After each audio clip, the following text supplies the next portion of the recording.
If you're experiencing mental fatigue like never before, you're not alone. Many people who are used to forging ahead in times of crisis, like this pandemic, say the feeling is unfamiliar. ABC 10 News anchor Virginia Cha spoke to an expert about ways to deal with it. This has been going on so long, and I'm just exhausted. Emily Chandler says she never could have imagined her kids would still be distance learning in the fall. Her 3 sons are in 3 different schools, and her oldest, Timmy, has autism. And helping them all with school means studying up on things herself. If it wasn't for Google, I wouldn't get through anything. Her plate is so full. Well, I'm sorry. Hey, buddy, can I help you with something? It was hard for her to carve out time to talk.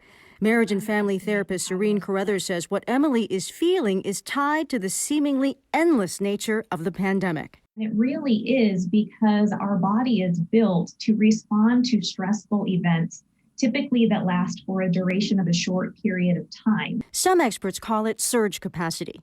Like a battery, our adaptive system can provide us with the mental, physical, and emotional power to survive a short-term emergency.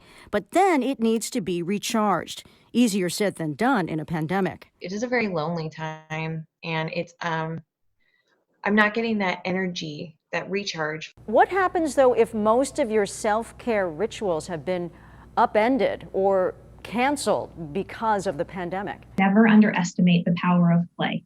It's free, it can be done anywhere. Serene also recommends shifting expectations, maintaining connections with loved ones, keeping a gratitude journal about the good in your life, and exercising, even if it's just walking in your home. When the gyms were closed, that was a really, really hard time for me. When the gyms opened up, I